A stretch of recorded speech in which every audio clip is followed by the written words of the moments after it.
एक सम है, ₹4800 का उसको डिवाइड किया जाता है ए, बी, सी में इस तरह से कि जो इनका रेशियो है ए का और कंबाइंड शेयर है बी और सी का वो 3:5 है। यानी कि ए और जो बी प्लस सी का रेशियो है वो कितना दिया हुआ है? 3/5 दिया हुआ है। तो आपसे पूछा है और एक कंडीशन ये दिया हुआ है कि जो सी है वो रिसीव करता है 5/7 किसका ए और बी टुगेदर का। तो यानी कि जब ए बटा बी प्लस सी, अब ये हो गया 3/5 और दूसरा हो गया सी बटा ए प्लस बी, इसकी वैल्यू कितनी दी हुई है? 5/7। तो अब आपको सबसे पहले तो रेशियो निकालना पड़ेगा किसका? ए, बी और सी का। इंडिविजुअल रेशियो जब तक आपको पता नहीं होगा, तब तक ए, बी, सी में आप ₹4800 को नहीं बाँट पाएँगे।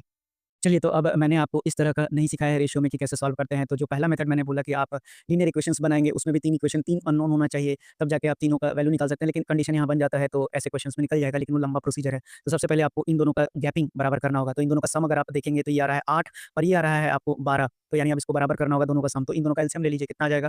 तो 24 आ जाएगा। तो यानी 8 तिरी की 24, तो यहाँ 3 से गुणा कीजिए और यहाँ 12 दूना 24, तो ये हो जाएगा 2 से गुणा कीजिए।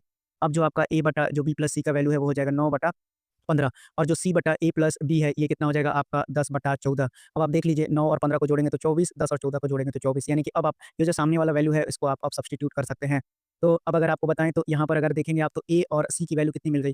तो ए के सामने आपको 9 है, तो आप ए को अब 9 रख सकते हैं रेशियो में। सी आपके पास कितना है? 10 है। तो अगर मैं यहाँ पर बोलूँ कि बी की वैल्यू अगर मैं 5 रख देता हूँ, तो सी तो आपके सामने 10 है, ये 15 बन गया। अब यहाँ पर बी कितना है? 5 है और ए कितना है आपके पास? 9 है। तो देखिए 9 5 14, ये ऑटोमेटिकली बैठ जाता है, ये सिखाने के लिए है।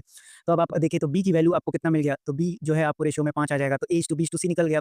ए 9 है, बी 5 है और सी 10 हो गया। अब यही तो बोला है कि ₹4800 तीनों में बँट रहा है, तो 9 5 14 और 10 24, 24 का वैल्यू कितना दिया है? 4800 दिया है, तो 24 दूना 48, तो एक का वैल्यू कितना आ गया आपके पास? 200। आपसे पूछा है कि ए और बी के शेयर के बीच का डिफरेंस, तो ए और बी को देखिए, दोनों के बीच का डिफरेंस कितना आ रहा है? 9 में से 5 गया 4, तो 4 की वैल्यू कितनी हो जाएगी? 4 को 200 से गुणा कर दीजिए, कितना आ जाएगा आपका? 800। यानी इस सवाल का सही उत्तर हो जाएगा ऑप्शन नंबर बी।